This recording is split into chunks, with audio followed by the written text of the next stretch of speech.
June 27ஆம் தேதி Russia உக்ரைனோட பல நிலைகளையும் தாக்குதல் பண்ணிக்கிறாங்க. அதுவும் குறிப்பா அவங்களோட டார்கெட் பிரதானமா இருந்தது உக்ரைனோட கேபிட்டலான கீவ் ஓப்லாஸ்ட், அதுக்கப்புறம் இந்த கெல்மிட்ஸ்கி ஓப்லாஸ்ட்.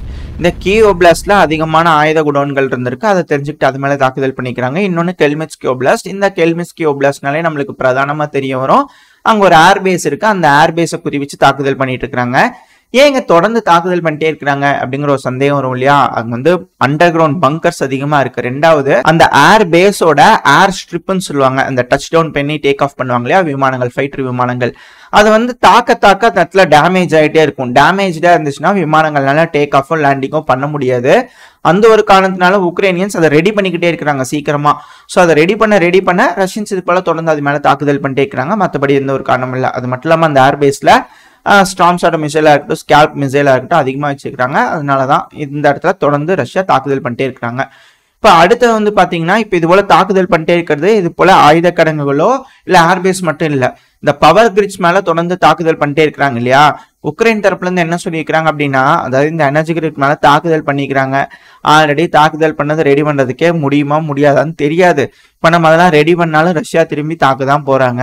என்னதான் பண்றது, நம்மளுக்கு ப்ராப்பரான ஏர் டிஃபென்ஸ் சிஸ்டம் வேணும் அப்படிங்கிறது போல திரும்ப உக்ரைன் சைட்ல இருந்து கேட்க, அதுக்கு அமெரிக்கா வந்து இஸ்ரேல் கிட்ட எங்க பேட்ரியட் ஏர் டிஃபென்ஸ் சிஸ்டம் வேணுமா உக்ரைனுக்கு, கொடுத்துடலாங்களா அப்படிங்கிறது போல அமெரிக்கா இஸ்ரேல் பேசிக்க, அவங்க ரெண்டு பேத்துக்குள்ள பேசிக்கும் போது 8 பேட்ரியட் ஏர் டிஃபென்ஸ் சிஸ்டம் கொடுத்துடலாமா அப்படிங்கிறது போல ஒரு ஒப்பந்தம் வர, இதுக்கப்புறம் அந்த 8 Patriot air defence system Israel அமெரிக்காவுக்கு கொடுக்க, அமெரிக்கா அதை வாங்கிட்டு வந்து உக்ரைனுக்கு கொடுக்க எப்படிங்கிறது போல நடக்கும். ஸோ இதுக்கு மேல உக்ரைன்ல பேட்ரியட் ஏர் டிஃபென்ஸ் சிஸ்டம் வச்சு அப்படியே கெத்து காமிச்சிருவாங்க அப்படிங்கிற சொல்லப்பட்டு வருது.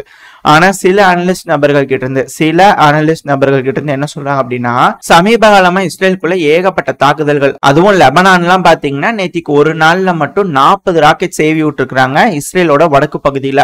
ஹவுதிஸும் தாக்குதல் பண்றாங்க. இந்த ஈராக்ல இருக்கக்கூடிய ரெசிஸ்டன்ஸும் சரி, சிரியாவோட ரெசிஸ்டன்ஸும் சரி தொடர்ந்து தாக்குதல் பண்ணிட்டே இருக்காங்க இஸ்ரேலோட பல பகுதிகளையும்.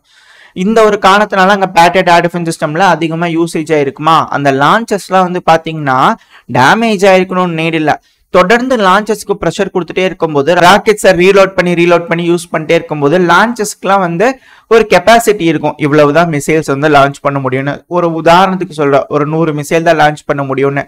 அதுக்கு மேல முடியாதான்னு கேட்டீங்கன்னா பண்ணலாம் போர் சூழல்ல, பட் ஆனா அக்யூரசி இது போல ஏகப்பட்ட விஷயங்கள் இருக்கு. லான்ச் பண்ணும் போதே அந்த மிசைல்கள்ல டேமேஜ் ஆகிறதுக்கு ஏகப்பட்ட விஷயங்கள் இருக்கு. ஏன்னா லான்ச் ஆக அந்த லான்ச்சர் வந்து ஹீட் ஆகும், ஒரு கட்டத்துக்கு மேல அந்த லான்ச்சர் வந்து யூஸ்லெஸ் ஆயிரும்.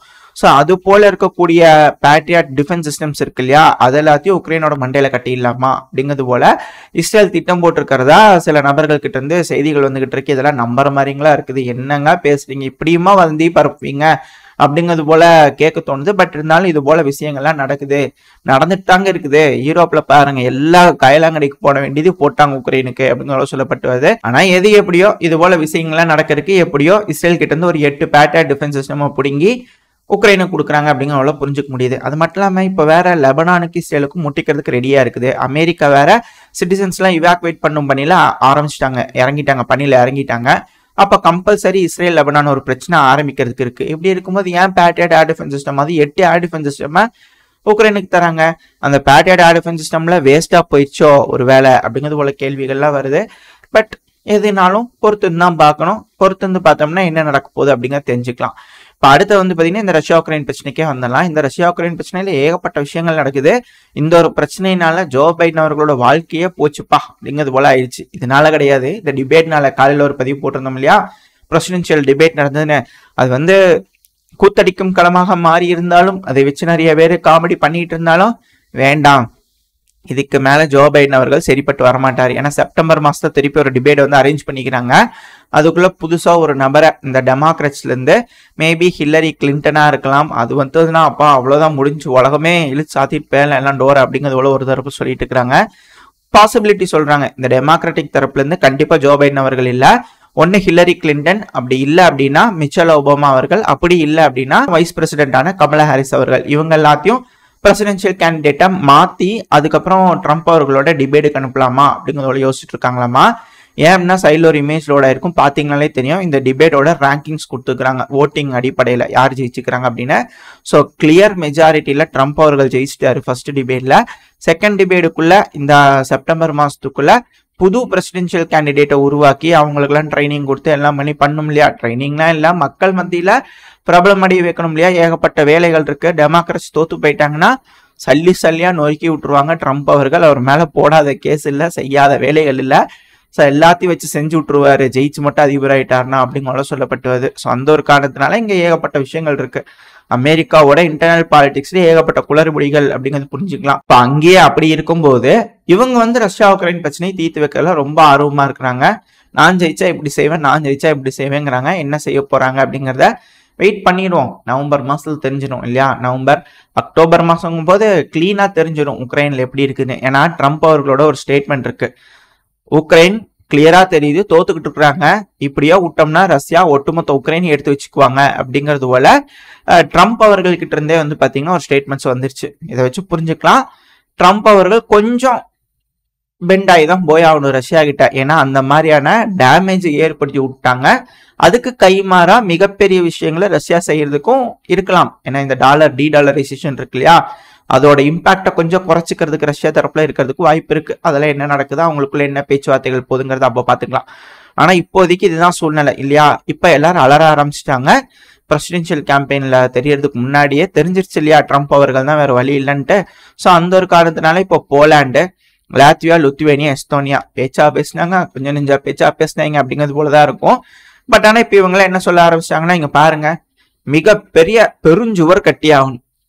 எதுக்கு, ரஷ்யா வைத்து தற்காத்துக்கிறதுக்கு. இந்த கேம் ஆஃப் த்ரோன்ஸ் இருக்கு இல்லையா, அதை பார்த்துட்டாங்கன்னு நினைக்கிறேன். ஸோ அதனால அங்க இருக்க தலைவர்கள் என்ன சொல்லிக்கிறாங்கன்னா, ஒயிட் வாக்கர்ஸ் எந்த நேரம் உள்ள வந்துருவாங்க, அதனால பெருஞ்சுவரை கட்டுங்கப்பா. அந்த வால்ல அந்த படத்துல வர மாதிரி ஒரு பெரிய வாழை கட்டுவான். எங்க இருந்து, எஸ்தோனியா, லாத்வியா, லுத்வேனியால இருந்து போலாண்டு வரைக்கும் அந்த கலிங்கன்கிராட்லாம் சுத்தி கட்டிடலாம் அப்படின்னு இந்த 4 நாடுகள் எல்லாரும் ஆரம்பிச்சிருக்கிறாங்க. எங்க நாங்க தாங்க பக்கத்துல இருக்கோம், எங்களுக்கு அவங்களுக்கு எதுவுமே இல்லைங்க, கட்டுங்க, எங்களுக்கு அதிகமா காசு வேணுங்க அப்படிங்கிறத கேட்டிருக்கிறாங்க. இவங்க தான் காசு கேட்டுக்கிறாங்கன்னா இன்னொருத்தரும் கேட்டிருக்காங்க. யாருன்னா ஜெர்மனி. இவர் எதுக்கு கேட்டுக்கிறாங்க அப்படின்னு கேட்டீங்கன்னா, எங்க உக்ரைனோட அகதிகள் நிறைய பேர் எங்க நாட்டுக்குள்ள வந்துட்டாங்க, எங்க நாட்டுல காசு இல்லை, நாங்க திவாலாகிற கண்டிஷன்ல இருக்கிறோம், எங்களுக்கு ஏகப்பட்ட காசு தேவைப்படுது இவங்களுக்கு செலவு செய்யறதுக்காக, யூரோப்பியன் யூனியனே காசு கொடுங்க அப்படிங்கிறதோட ஜெர்மனி தரப்புல இருந்து கேட்டுக்கிறாங்க. இப்ப யூரோப்பியன் யூனியன்ல இருக்கக்கூடிய நாடுகளோட நிலைமையை பத்தி யோசிச்சு பாருங்களேன். இந்த பிரச்சனைக்கு அவங்களுக்கு சம்பந்தமே இல்லாம சில நாடுகள், குட்டி குட்டி நாடுகளா இருப்பாங்க இல்லையா, அவங்கதான் இப்போ பலத்தை அடி வாங்க போறாங்க. ஏன்னா யூரோப்பியன் யூனியன்ல காசு இருக்கு. எப்படி இருக்கும், எல்லா நாடுகளும் சேர்ந்து இருக்கக்கூடிய பணம் இருக்கும். அந்த பணத்தை எடுத்து இவங்க நாமம் அப்படிங்கிறது போலதான் இருக்கு. சரி பாப்பா என்ன செய்ய போறாங்க அப்படின்னு. ஏன்னா அவங்கதான் கடைசியில அங்க சுத்தி இங்க சுத்தி அதுலதான் கை வச்சு எடுத்துக்குவாங்க அப்படிங்கிறத தெரியுது. ஏன்னா சேஃப் ஆயிக்கும் இல்லையா, பிரான்ஸ் சேஃப் ஆயிக்கணும், ஜெர்மனி சேஃப் ஆயிக்கணும், மற்ற நாடுகள்லாம் சேஃப் ஆனதுன்னு எதிர்காலத்துல ரஷ்யா வரும்போது ப்ரொடெக்ட் பண்ண முடியும் இல்லையா அப்படிங்கிறது போல இருக்கு. ஸோ பாப்பா என்ன நடக்குது அப்படிங்கிறது. அடுத்தது நேட்டோ. இந்த நேட்டோ நாடுகள்ல வந்து பாத்தீங்கன்னா ஒற்றுமை அப்படிங்கிறது பேசும்போது அதெல்லாம் வந்து சும்மாதான் கண் துடைப்புக்காக அப்படிங்கிறது போல இருந்தாலும் சில நேரங்களில் சண்டையே கண் துடைப்புக்காக தான் அப்படிங்கிறது போல சொல்லப்பட்டு வருது. நேட்டோவும் சரி, சீட்டோங்கிறது ரஷ்யா சைடு, நேட்டோங்கிறது அமெரிக்கன் சைடு.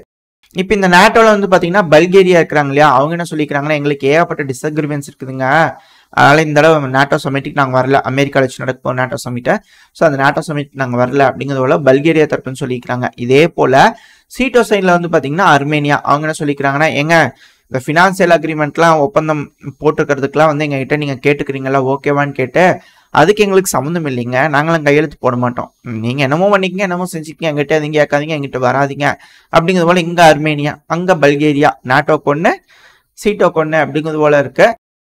என்ன நடக்க போகுது அப்படிங்கிறது தெரியல. இருதரப்புல இருக்கக்கூடிய விஷயங்கள் இதுதான். இதோட இந்த பதிவை நான் முடிச்சுக்குவோம். இந்த பதிவு எப்படி இருந்துச்சு, உங்களுக்கு பிடிச்சிருக்கா, பிடிச்சுன்னா லைக் பண்ணுங்க, உங்க ஃப்ரெண்ட்ஸ் அண்ட் ஃபேமிலியோட ஷேர் பண்ணிக்கோங்க. அது கூடவே மறக்காம இந்த பதிவை பத்தின உங்களோட கருத்துக்களை கமெண்ட் செக்ஷன்ல சொல்லுங்க. இந்த பதிவு நல்லா இருக்குன்ற நம்பிக்கையில் அடுத்த பதிவில் உங்களை சந்திக்கிறேன். அது வரைக்கும் ஸ்டே சேஃப். Bye bye.